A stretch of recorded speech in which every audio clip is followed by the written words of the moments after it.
test. Oh, okay. One more time? Mm-hmm. Okay. One more time. Welcome to Court Reporter Confidential. A place to talk about all things court reporting, including industry news, technology, best practices, and personal experiences from professionals in the field.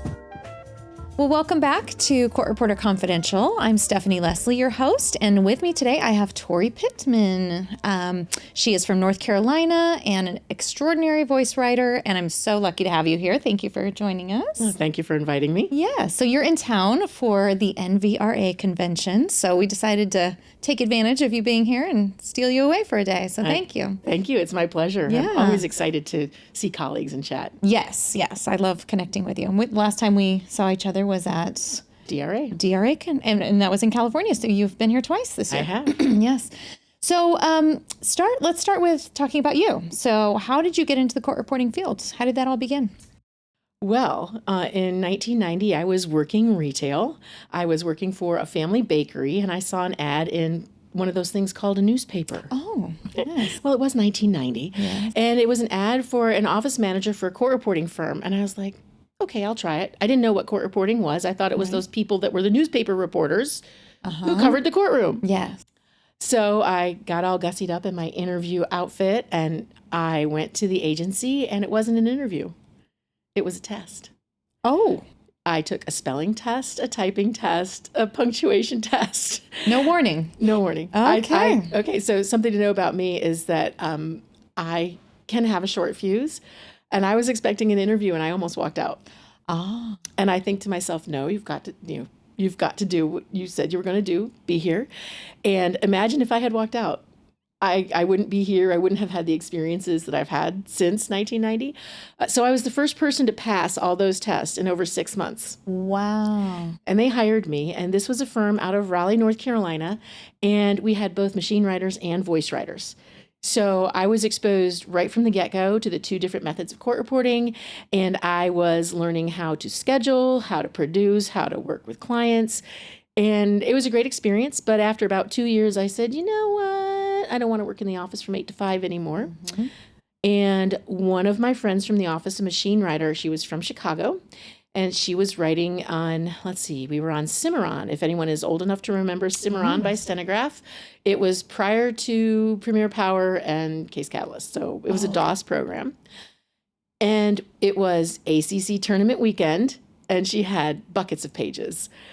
And I said, I'd like to learn how to scope. And she said, let's go ahead and order you the edit station. And so we ordered the edit station, and I started scoping in 1992, and I have been scoping ever since. And just for our listeners who may not be familiar, what is scoping? So scoping is the back office work, if you will, of a court reporter. So the court reporter writes during the day, and if they have a scopist, that's the person that edits behind them and makes sure all the words are there and they make sense to the reader, putting in punctuation, doing research, checking on case sites, on locations, company names, people names, things like that. So it's ready to be proofread by the proofreader or by the court reporter. Yes. Okay. So you started scoping. That was your first gateway drug into court reporting. It was. And then about 4 years after learning to scope, I thought, you know what?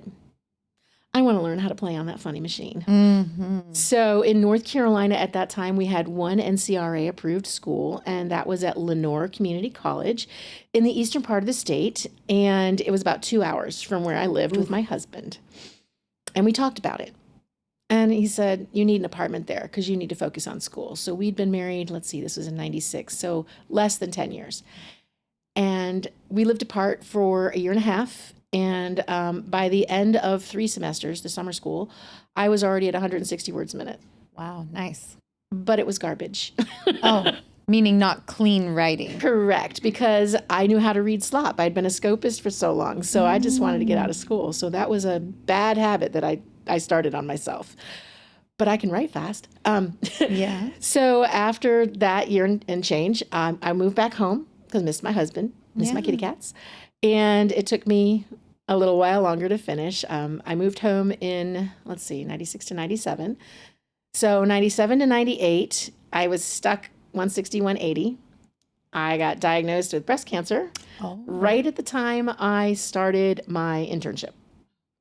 You know, those got to get those hours in, right? So I went through my treatment, and I ended up finishing my last 225 on the same day I had my last radiation. Wow. What a great day. Awesome. July 23rd, 1999. I can't believe you were able to work through all that. That is dedication. It was 1 week out of 3. So for me, with the chemo, I was really sick the first week, but the last week before the next chemo, I was able to drive down to Kinston and go take my test. And my teacher, she was fabulous. I mean, she would give me like 5 or 6 tests in that week until I could get those last ones. And I remember the day that I passed the last 225. You know, we had to grade our tests first before we submitted it to her. And so I graded my test. I'm like, oh my gosh, I think I got it. And I sent it to her, and she graded it. And she said, you go over to, the office. And I walked in, and the registrar was like, well, it's about time. He was joking. Oh, okay. He was joking because he knew what was me. going on. Yeah, I had 2 incompletes, right? So the fall semester I had an incomplete, and the spring semester I had an incomplete. And so here we are in July in the summer semester. And so I finished my associate degree, and I went to the NCRA annual convention in Boston that year. And it was my Cancer Freedom Tour. And I told all of my scoping clients I was ready to work, and I started freelancing in 1999. And I was freelancing for many, many years, and I loved it. But at about 5 years in, my arms started to bother me. And I had been doing doctor depots, and one of the doctors whose deposition I had taken was a hand specialist. So I've had one of those. I've picked their brain before, yes. And so I made an appointment. I said, okay, take a look. And he goes, you've got bilateral tendonitis. What do you do for a living? I'm a court reporter. He knew.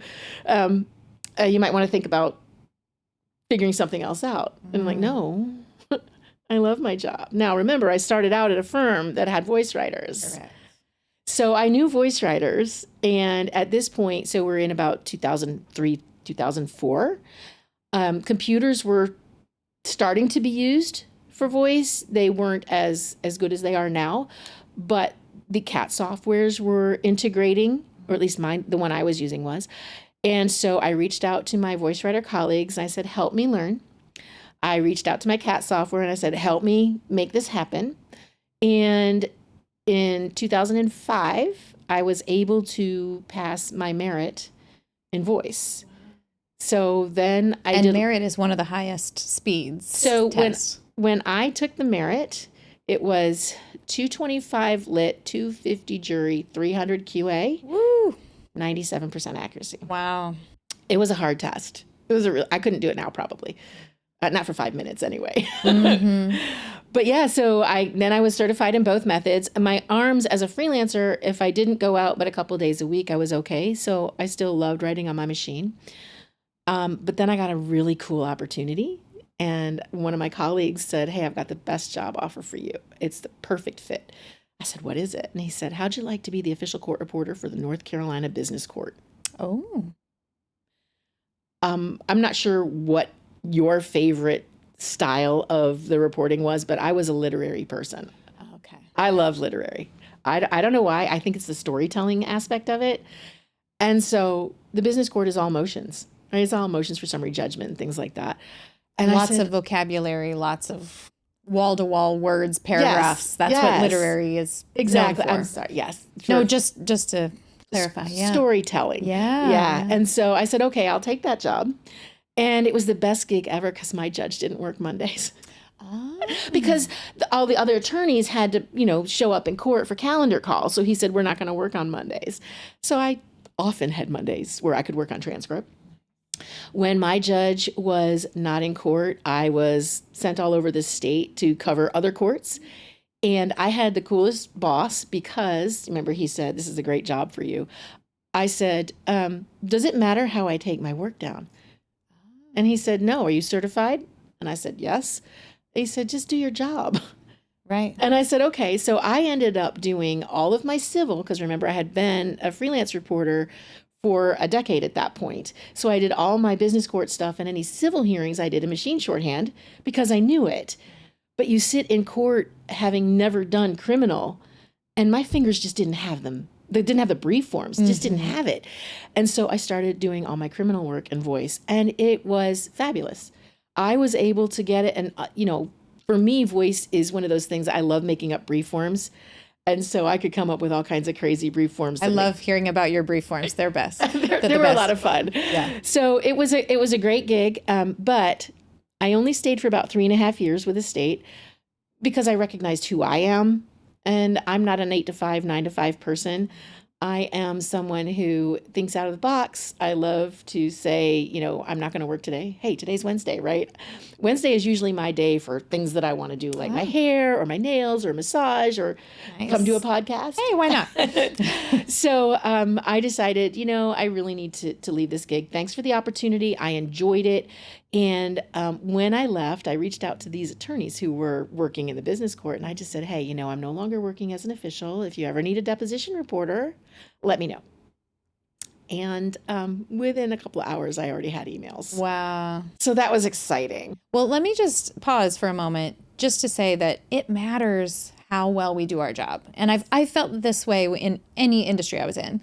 But I think people think, I could just mail it in. I just do the bare minimum. You never know where those opportunities can lead. And so kudos to showing up and doing such a great job and networking and making everybody see that I was a professional. Yep. And I cared about the record. And I'm sure we'll get to that kind of aspect of things later. But I had clients right away.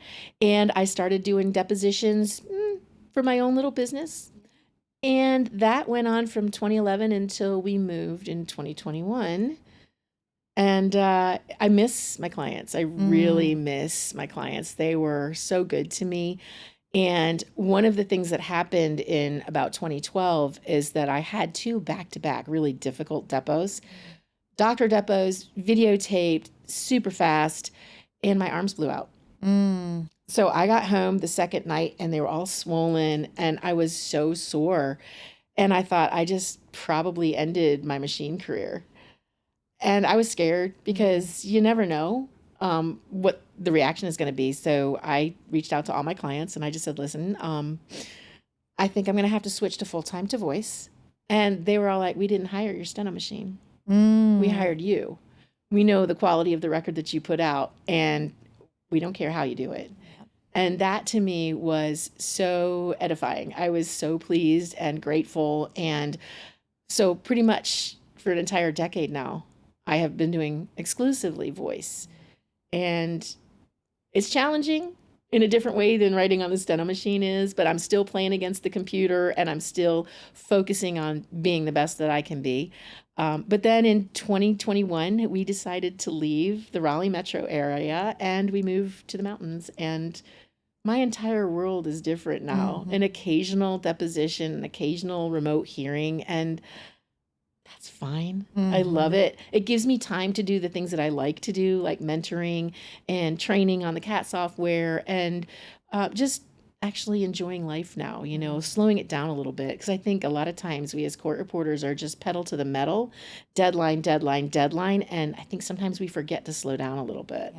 Yeah, that's great. What a blessing to be able to do that, to have that freedom. Because you did work so hard for so long. So you're entitled to that at some point, right? I am. And I actually do still scope. I was scoping for a court reporter who's a heavy hitter actually out here in California. And so I was doing a lot of her pages. And it was hard to say, I'm slowing down to her as well. But, we agreed to, hey, I'll only do things that are over 100 pages. And it worked out really well, that, hey, I got this doctor and he went 165. I'm like, that's fine. But then she said, yeah, this one came under, so I'll take care of that one. I'm like, beautiful. It was a really great system. But now I pretty much said that after this convention and after my Great California trip, I'm really slowing down and not scoping much anymore. That's amazing. Liberating. Yes. At one point I had started, when we were thinking about starting Regal court reporting, the goal was so that I wouldn't have to report anymore or report so much. And then, there's kind of a shortage and I'm needed. So I have not been able to back off as much. But yeah, someday that's in my sights. It's a good... As much as I love reporting, it's wonderful. But oh, no, I agree. I mean, I can't imagine my life without court reporting. I am amazed that I had the intestinal fortitude to not walk away from that interview. Yes. Because all of the things that have been so good in my life, I mean, I was married to my husband, so that's the number one thing. Yeah. But all of the things that have happened since that job would not have happened. And I have had so many wonderful things in this career, whether it is traveling or meeting new people or having great experiences. One of my most incredible court reporting experiences was reporting a 3-judge panel for the North Carolina Innocence Inquiry Commission. Ooh, cool. He had been in jail for 17 years for a murder he didn't commit. Oof. And I was the court reporter for that. I mean, you talk about what is our job? It's to write the words for posterity. And here I was in the middle of this thing that was so incredible. And it was being held actually at the law school where the business court was held. So a lot of the law students were there. And it was just an amazing experience. The vibe in the school when the decision was read, it was electric. And it was like, this is why I'm a court reporter. This is why it is so important.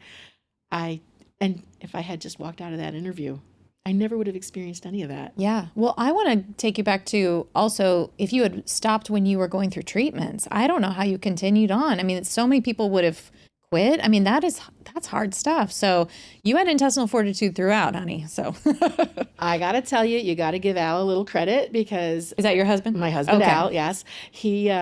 I wanted to quit badly. And he said, you got this far. I'm not letting you quit. You're going to finish this. And that's your partner. Yeah. Right? I mean, he saw how hard I worked and how much I loved it. But, when you're going through that, you're tired. Yeah. It is so physically demanding to try to get better and live through the treatments. And he's like, nope, I'm not letting you quit. And, wow. Yeah. That I did that. So yes, he deserves a few thanks as well. Yes. And he gets to reap the rewards as well. So you've had a good career. So that helps. Well, he's got to travel a few places with me like Intersteno. So he's enjoyed that. Yes, absolutely.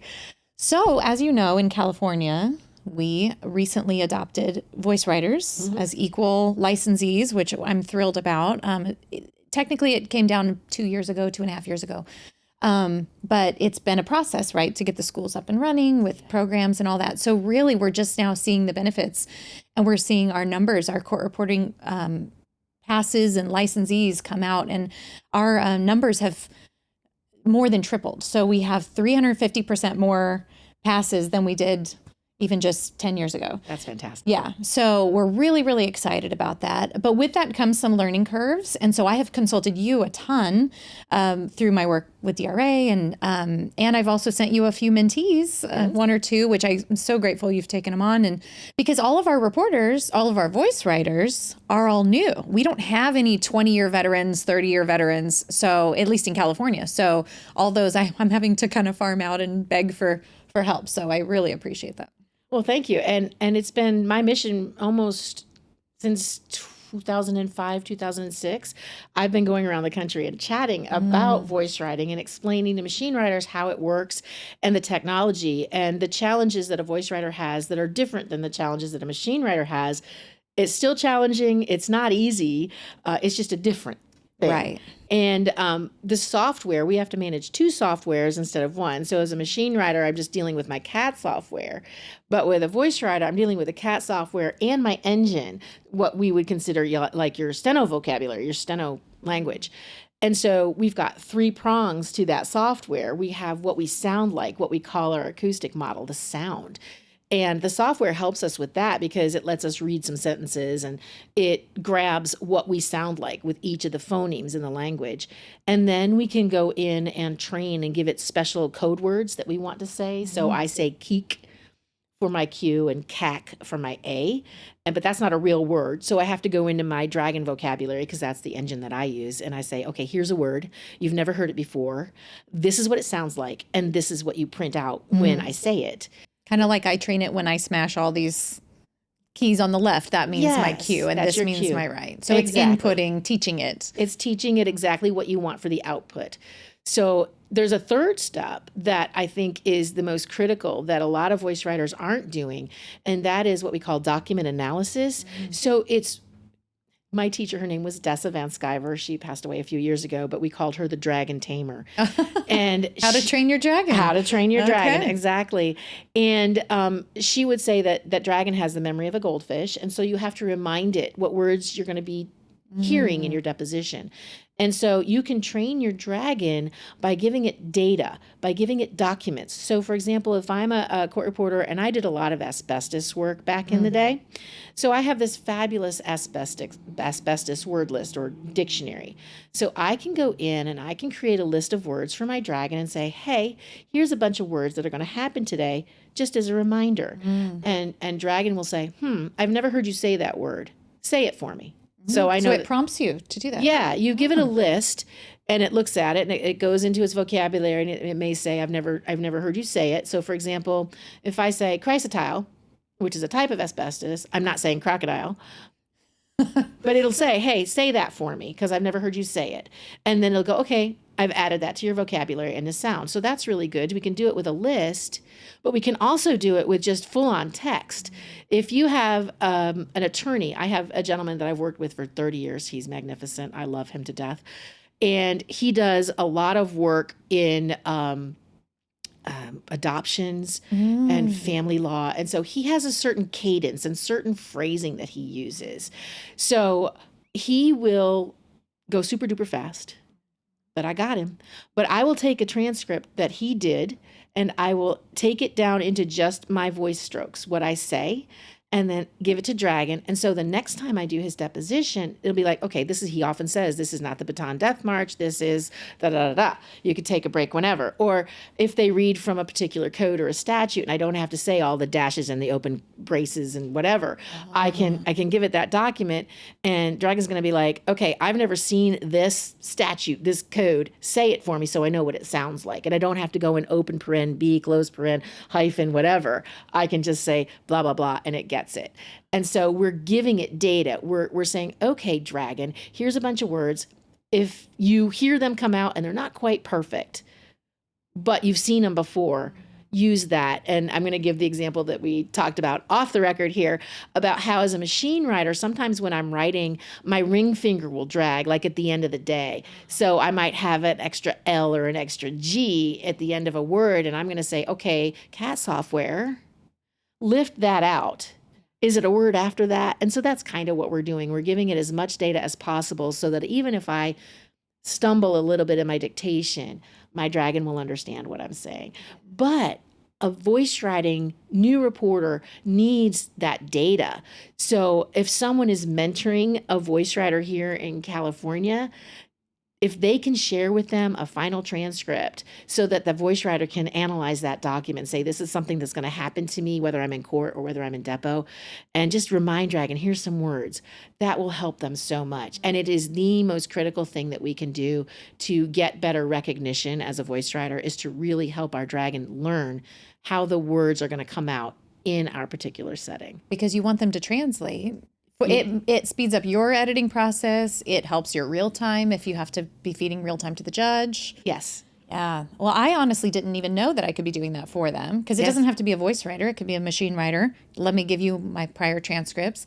And one thing you mentioned off the record on our break, you mentioned that we may have different dialects and different word phrases and common things that are said in California court or in California proceedings or whatever. So it would behoove the student to get those things from a California reporter, right? That's correct. I mean, you could get regular just divorce cases or generic banking cases, but your area is going to have certain phrases that happen all the time. It may be like your pattern jury instructions have certain words that go in order, whereas in North Carolina, my pattern jury instructions are different. So it's best to get the words from your locality. I'm not saying you couldn't use others, but if the words come out in a certain way with your, like my Baton Death March guy, if they say it over and over again, that's what you're looking for. It doesn't hurt to use someone else's because the more words, the merrier. Right. But your locality is what you want to be focused on, in my opinion. I am not a guru. I mean, everybody has their own opinion, but I think the key is to always let your Dragon learn as much as it can. And as a new reporter, what I would suggest to everybody, once they have turned in their transcript, they need to create what we call Dragon food, which is basically turning that full transcript into their voice codes. And then maybe if it's once a week or once a month, go and analyze all those documents. Just like you're learning to write short, if you're, I learned STEN-Ed theory, and that's a really stroke intensive theory. Yep. So maybe I want to take a Mark Kislingberry theory, and I'm going to go back and write short. So I have to continually modify my dictionary as a machine writer. As a voice writer, I have to continually update my voice model to make sure it's as accurate as possible. Right. So you're saying there's still work to be done after you get that license. Every day. Yes. Every day. And you'll find I love brief forms. This is my thing. I love brief forms. And you have some fun ones, as I mentioned. I do have some fun ones. I love brief forms. They happen all the time. And I don't want to say comma, comma all the time. For me, that's a lot, because sometimes people say, and when he did that. I don't want to have to say comma, comma, or I want them to be two different things. Yes, I have a different stroke. Mine is the UZ. comma surrounded, Yeah, mine is UZ on the steno. I don't know why. I just did that. I'm sure Anita Paul would have something to say about that. It needs to be something on the left. Rest in peace. So what I did was I said, okay, what am I going to say for with commas? One of the nice things about Dragon is it has this incredible vocabulary. It is huge. It's like an unabridged dictionary. So you can go into your Dragon vocabulary. And for me, I went and searched Y-U. So I went down for that sound and I found yuzu, Y-U-Z-U. Now, I didn't know what a yuzu was. I do now. It's a little citrus. It's like a little clementine, but it's from Southeast Asia. Well, we've learned a new word today. Exactly. And I had never heard of it before. And I'm thinking, well, the odds are good. I'm not going to be taking anybody's deposition who's from Southeast Asia, and they're going to talk about a yuzu. So I went into my Dragon and I clicked on yuzu. It's already a word. It already knows it. So I don't have to make anything up. I just need to tell Dragon what it sounds like. Right. So I say, train this yuzu. Then I go over to my CAT software and I say, hey, CAT software, this steno stroke, Y-U-Z-U, right? It equals steno. Okay, right. This is the steno stroke. When it comes out, I want you to format it with a comma, the word you, a space, the word no, and another comma. So now when I say yuzu, it comes out correctly. But when I just say the words they come up Correct. Without the commas, because they're different. And you don't want to have to edit that every single time. Correct. Yes. So I also have when I like to use some of my steno brain for this, my machine writer brain. And I got tired of saying, I don't believe, and I don't believe so. That's a lot of blah, blah, blah. Exactly. Yeah. There's a lot of stuff going on there. And so I said, okay, how would I write that? So in steno, I would write Y-O-B-L. I don't believe. Correct. And then they add the S for I don't believe so. So I'm writing, okay, I don't believe. Well, I have a history degree. So what first came out was yabble, and then I went gerbil. I'm like, oh, that's probably not a good idea. So then I thought, what about gerbil? Gerbils. One of the nice things is that Dragon likes hard consonants. So that G at the beginning of gerbil was really nice. I thought, pet store. Doubt I'm going to do a pet store case. Haven't in 30 years of reporting, 30 years exposed to reporting. And no one has gerbils anymore. Right. Who has gerbils? I have guinea pigs, but that's right. Gerbils. They don't say gerbil. So I said, okay. I went into my Dragon and yes, gerbil is there and gerbils is also there. And I said it. And then I went over to my CAT software and I said, okay, you're going to be, I don't believe, and I don't believe so. And invariably the question is, what happens if someone says gerbil? Yeah, it hasn't happened yet, but the beautiful thing is we also have an on-the-fly dictionary that I can change things, right? So my job dictionary for that day, I'm just going to say, you know what? If I have to say gerbil, make it be gerbil, and I'll just say something else for I don't believe. It might be orange or banana or purple or, whatever. Right. So, and then one of my favorite ones, and you mentioned this. So, you know how in testimony, the questioning attorney will often say the witness's name. Yes. And it can be a long name. It can be a long name. I like to say Dr. Ingelheimer Schmidt. Yes, there you go. Like John Jacob. You know who he is. But I don't want to say Dr. Ingelheimer Schmidt. So I use Cupcake. Yeah. I love Cupcake. And so Cupcake becomes my job entry for that day is going to be Dr. Ingelheimer Schmidt. So now I don't have to say his name. I just have to say Cupcake every time that cue starts. Keek, Cupcake. And it likes those hard sounds, right? Cupcake. It loves it. And then if it's Cupcakes CV, so Cupcakes, just plural Cupcakes becomes Dr. Ingelheimer Schmidt's with the apostrophe S. So I like to use words that Dragon already knows. I don't have to make them up. Yes. Again, there's the issue with what happens if we talk about a bakery. Well, then I have an issue. I'm not going to use the witness's name as cupcake. He might be cheesecake. Right. But I have those same conflicts, you know? Yeah. If I do doctor on this left hand with an I for Dr. Engelheimer Schmidt, that might be dry, but yeah. We have to work around conflicts. It's normal. And that's the beauty of being a real-time writer and working with your CAT system in the moment. You know how that software works. You know how to make that workaround. You know, you may have a little bit of a stumble that first time. You're like, oh, my goodness, I have forgotten that I had that. Let's go fix that. Yes. But then the rest of the job, it's fine. And you've written your little note. And that's one of the things I love about voice writing. I can write pretty notes. You have your hands free. I have at least one hand free. At least one hand free. But I usually have two because I do have that hands free on my mask. But I can write a note. Remind yourself that, you know, we're not going to say this today. Or if I have, cupcake, it's Dr. Engelheimer Schmidt. And on my caption, I'll write who equals what on the caption. And then I just throw it in my job dictionary. But I can take that nice note. It's very helpful because when I was writing on the steno machine, they would not stop talking. And I had to make a note for myself, and you should see the scribbles. My writing is not pretty. I did not get good marks in penmanship. So my writing would be scribbled all over the place, but now I can do it and still dictate, which is nice. Yes. So there's a benefit there. Yeah, so we have some equipment here, right? We have a mask. It's not yours, but we have a demonstrative mask that we use to educate our clients. So tell me what you think about this one. So this is the TalkTech mask. This is the SR2. This is the most recent from TalkTech, and it's a very, very small opening for a voice writer. And anyone who knows me knows I have a big mouth, and it's okay, but it gives me the ability to chew my words. And so when I started on the steno mask that everybody thinks of, that really big one. So if you watch Top Gun, you know that one that they're put over their whole mouth, their whole face, that's the size. So it came over my whole mouth and my nose, and I was able to really chew my words. And for a voice writer, good diction is really important. So some of the newer masks don't have as much space, so it requires the voice writer to really home in, I never get that one right.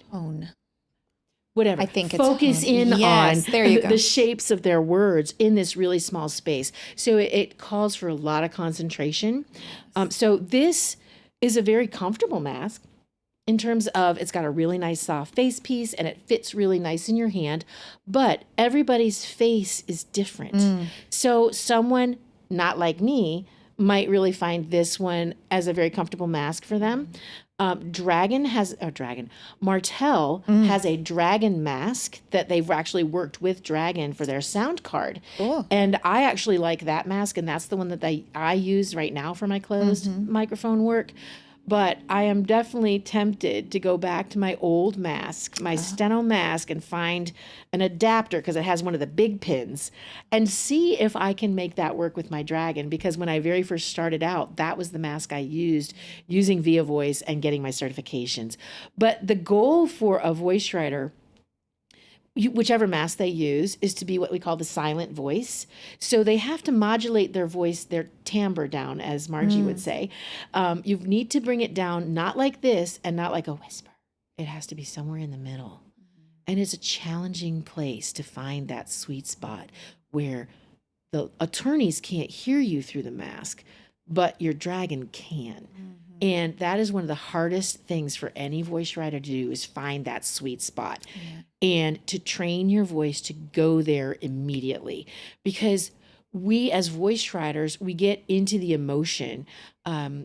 If you think about as you're a machine writer and they start to crosstalk and colloquy and you go, oh my gosh, I'm pounding on my machine, right? You have the exact reaction. Now think about it as a voice writer. Am I going to get louder? Am I going to get faster? What's going to change? So you really have to be in the moment, considering I can't be loud. I have to really focus on my voice, but still handle the emotion and the speed that's happening. So everybody's going to have a different choice.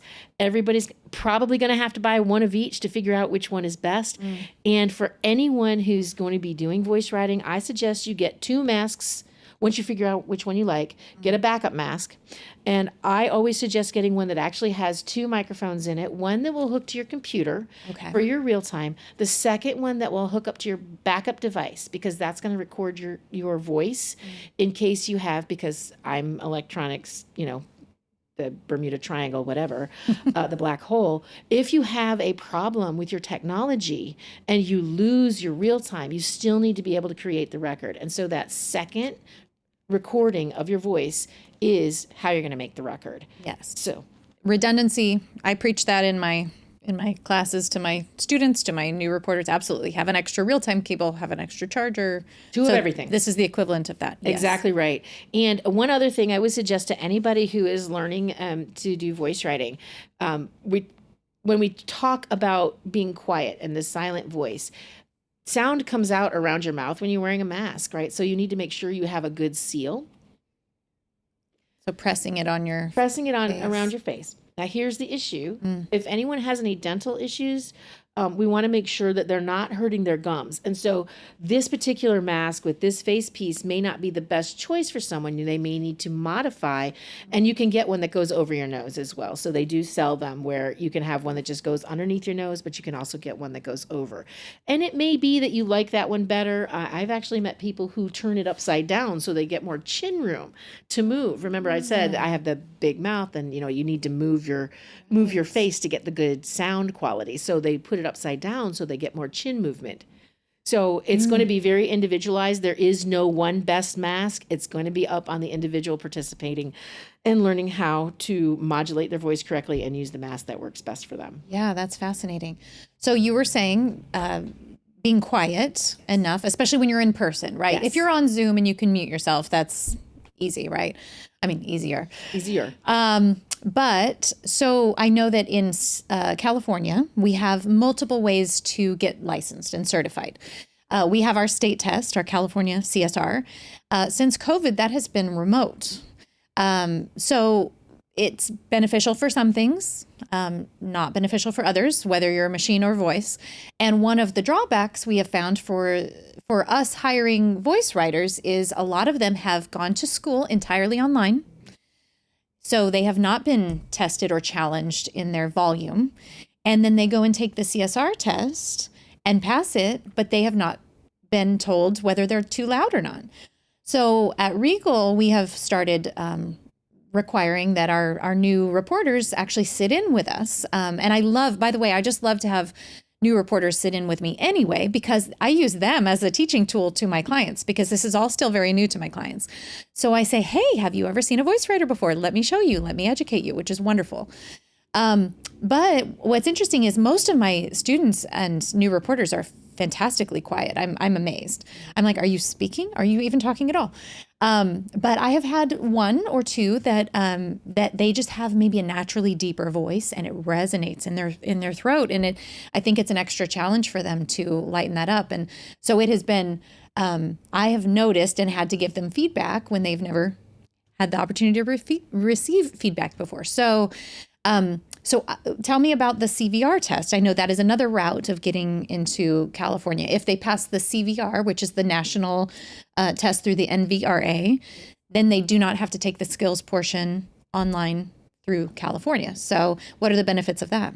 So one of the first benefits is it's in person. Yes. So in-person testing has been something that we always do for the entry-level certification because of that silence requirement. Mm-hmm. So the CVR is the same speeds as the RPR, so 180 words a minute literary, 200 words a minute jury charge, and 225 testimony, and a written component.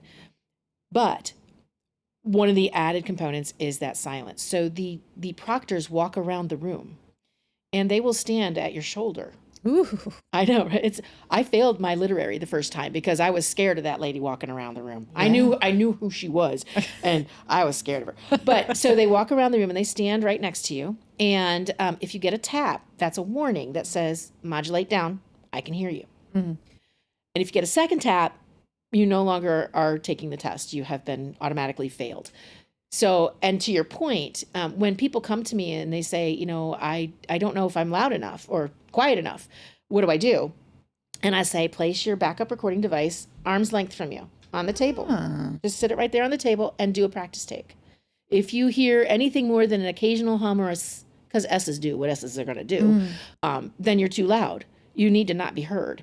And so that is a really good benefit of the CVR, is that anyone who passes that has met that threshold for people standing next to them, Right. to not hear them. One of the other things about the CVR is that for someone who's only been online, they offer a pre-test where you go in, it's a workshop, and you go in the Saturday before the test and you do a mock test. So the proctors are walking around and they're giving you hints or tips to say, hey, before the test, you need to really think about this, or how to, how to export it. Make sure you know that it's got to be an RTF, or you got to have your header, but none of the other stuff.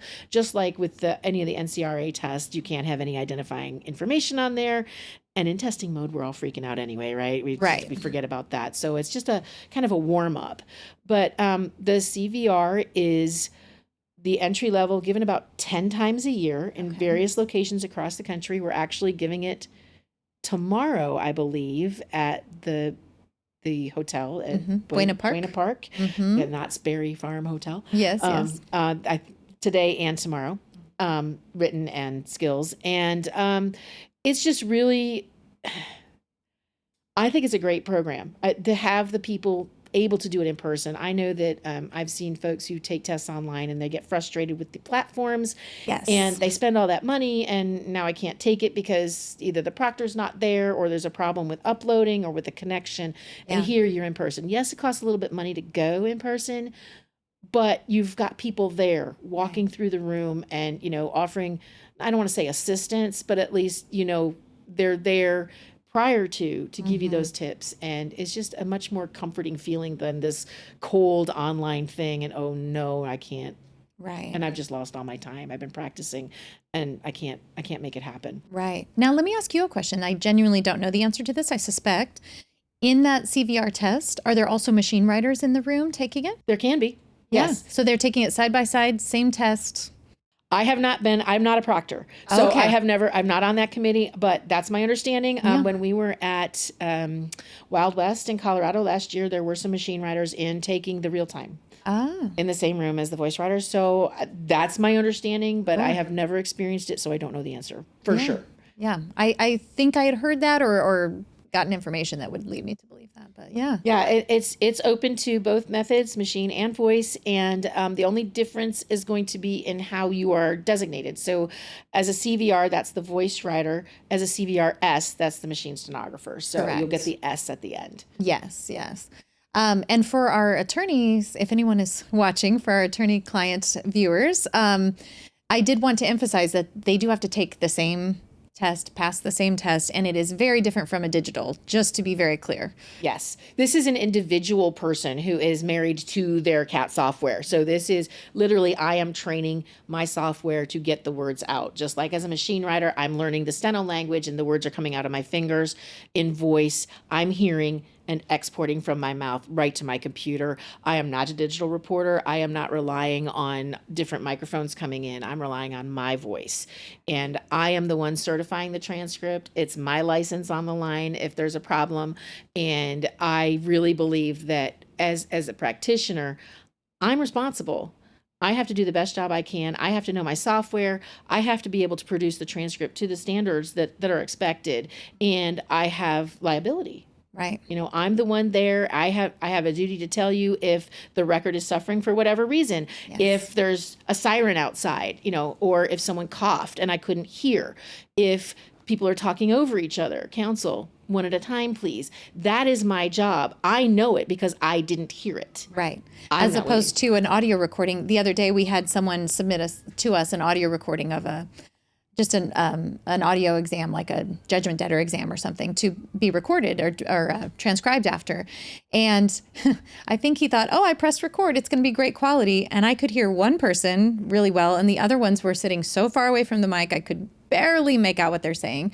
They're like, well, I'm recording it. Can't you hear? I mean, it's so different, right? It's very different. And actually, in 1995 in North Carolina, our entire district court, family courts, juvenile, stuff like that, they eliminated line item in the budget, all of the district court reporters. Yeah. And they went to recording devices. And so, I mean, even now, I'm still doing transcription for my one client. He does a lot of appellate work, and there's no court reporter present. So I have to listen to these recordings. And now they have a system where they can isolate microphones.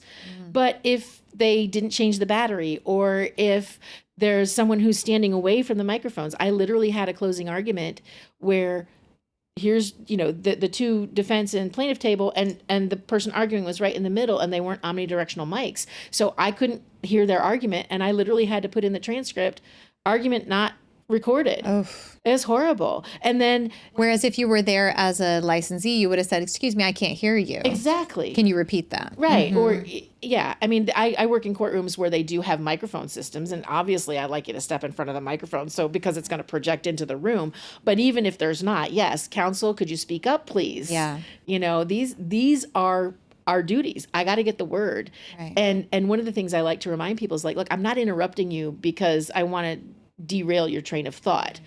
I'm here interrupting, doing my job, because that's what you hired me for. Right. You hired me to get all the words and put them in correctly and make sure they're the right words, because, we got words that sound alike and they may mean different things. You're trusting me to produce the correct words so that your argument makes sense. Right. And something that's recorded, what happens if that one critical knot wasn't heard by that microphone and it becomes an indiscernible in my transcript? What's the value in your transcript? Right. I was here and I could say, is that can or cannot? Right? Because sometimes people swallow that can't. Yep. And what was that? Right. Exactly. I'm in the room. I can ask, hey, was that can or cannot? Somebody that's recording is going to be like, I don't know. Yeah. And it's not an issue until it's an issue. And then it's a big issue. Exactly. It could have And been, how big of an issue those things can be, because we fuss with words and meanings, and much to the chagrin of my husband, who I'm like, wait, did you say this or did you say this? He goes, you know what I meant. And I'm like, no, it matters. Words matter. So we're trained to be super finicky about that. Yes, And hypervigilant. there's a reason. Yeah. Hypervigilant. I like that better. yeah, it's really, that is our number one job. We got to make sure the record is what you made. And I do a lot of, I speak at the law school local, Nice. and I literally remind them, I got to be able to hear what you're saying. I need to be able to differentiate. Did you say 15 or 50? Right. Did That's you a say big one. A or 8? I don't know. Clearly, please. Can you enunciate? And they don't even think about us because we're that potted plant in the room sometimes. Right. Just, hey, I know you're there doing your job. Yeah, well, sometimes I got to interrupt you to say, guys, can you say the words? And that's universal. Yes. What a licensee, a person in charge, and who is forced to go through such training and so many tests and so much to create a hypervigilant person who cares, as opposed to a 6-week course of, here's how you press record, and maybe they're trained to create a transcript, but usually it's outsourced to somebody else. And there's all kinds of, we've talked about this on another podcast, but it's the passion that we have as professional court reporters. We love what we do. We honor our responsibility. This is the profession that's been around since, stylus on stone and papyrus, and oh my gosh, this is our job. We have a duty to posterity, not just in the moment. For everybody who wasn't there as the case moves on, they have to trust that we knew what we were doing. Yeah. And not everybody has the passion for it. I have been doing this and been part of it for so long. It's in my blood. I love it. I love training people. I like talking to people about what I do. I like inspiring people. I like traveling to places and meeting new court reporters. There's nothing about this profession that I don't love, except for maybe collections. But, But other than that, What do you mean? Attorneys always pay right on time. Come on. My clients do. Yeah. This is why you've been working with them for 30 years. That's right. That's right. It's a mutual trust and respect. They know you're getting the record, and you know they're going to pay, and it's a win-win. Yeah, it's all about the connections that you make, and how our record is our reputation, if you will. Absolutely. And so when I get an errata there's nothing on it, that makes me smile. It's like, I knew I nailed that. Yeah. It's just they hire you again because they want you to make sure that their record is appropriate. That's the callback is the best thing ever. I love that court reporter. Send her to all my jobs, that kind of thing. And that doesn't happen by accident. Like you said earlier, you're putting the time in off record to create these beautiful transcripts and to make sure they're perfect as can be. Yeah. And that's one of the things I think newer court reporters aren't doing, or maybe they weren't told about it. Right. They go in cold to a depo. Oh, no. When I get that notice of deposition, I'm going on LinkedIn. I'm finding my witness. I want to know his background. I want to know his specialties. Then I go and look up what is the specialty about hydrogeology in Arizona. Okay, what are all the words? And then I go to my Dragon and I make that list and I analyze that document so that I get in there that morning and Dragon knows what we're going to talk about. So I prep like crazy. And that's the sign of someone who really cares in the moment. Anytime you do a real-time job, the same thing. You ask, give me as many documents as you can. Give me a prior transcript so I can learn the technology. I can make my job dictionary so that your real-time is beautiful. It's what you paid for, right? It's supposed to be not perfect, but really close to it. Yeah. You know, we're all human. We make mistakes, but you know that I put in the effort to make your real time as clean as possible. I just love the perspective you have of both sides, because I think that's what California really can benefit from and is benefiting from. People like you that are willing to share and give us perspective on both, because you have the mind of steno voice or steno machine and steno voice. And it's a unique perspective that more and more people are gaining this perspective. A lot of the high speed machine students are struggling, and they're hitting that wall at 180 and they're stuck. And so they say, maybe I need to try voice. They've already got court reporter brain. Exactly. Which is amazing, because that is the skill that everybody needs to have. You have to have, I got to know how to trail. I need to know how to listen at speed. And so when they transition, now they can think about, what did I learn as a machine writer that I can apply as a voice writer? It's that, brief forms, yuzu and cupcake, and how can I make what I learned as a brief form over there and turn it into a brief form that I use in voice. But I'm still loving the job. I just changed the way I do it. Yeah. And I love that we have some flexibility now. So if something were to happen like it did with you, now I can pivot and possibly learn this other skill. It's just a win-win, I think, for our industry, for our state. And we just need to make sure to do it right? And make sure every student gets the training they need before becoming licensed and after, and knowing that we still need to engage with them and that they need to continue to work on their skill to improve. It's so crucial. I would definitely agree with that. And just as a machine writer is always tweaking their dictionary, voice writer must continually work with their voice, their speech engine, and never rest on your laurels. You're only as good as your last transcript.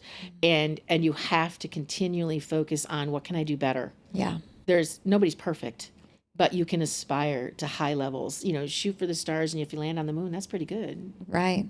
And speaking of aspiring, it's not just, I want to be the best reporter among all of us. Now it's to the point that if we do a crummy job, they're going to replace us. They are chomping at the bit, just waiting to put in recording equipment. And they're trying. And we, as a legislative voice on DRA's board for a while, we have been able to lobby in Sacramento and say, we are the gold standard. We are better than them. But the minute we're not, done. So we cannot rest on our laurels. No, we can't. And I think it behooves all of us to really learn about what the other technology is, because, AI is out there, but who's responsible for that? Who's certifying a transcript that AI created, and they come up with things that aren't real. I mean, I know in our state, there's rules now that attorneys cannot write papers with AI. Right. They can't write pleadings because it makes stuff up. And you can't do that. And, like you said, we're only as good as that last person that made a mistake or whatever. But we have to remember that an individual has a responsibility. And a recording, I transcribe it. It takes twice as long for me to transcribe something. I mean, I say for every hour on the record, it may be 4 or 5 hours. And I'm not going to charge my deposition rate for that. I'm going to charge something else because my time has value. And I'm still going to I will listen really, really hard.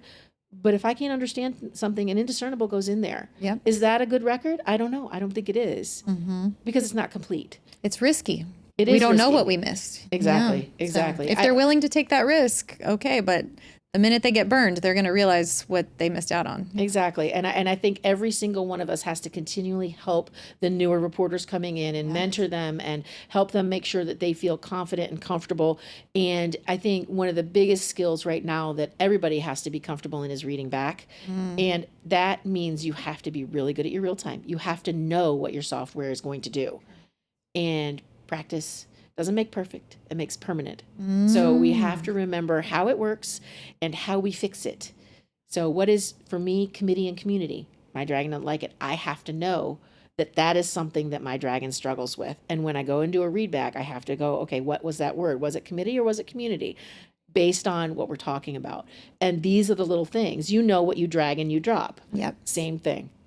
We have to know how to read back cleanly and confidently. Yeah. Well, with your help and others, hopefully we can push forward and our state will be better for it. So thank you so much for your time. Thank you for inviting me. Yeah. Well, thank you. And thank you for everyone who has listened and stuck with us. It was a long one, but we hope you'll like and subscribe and follow us as we go through and have amazing guests like this. So thanks and see you next time.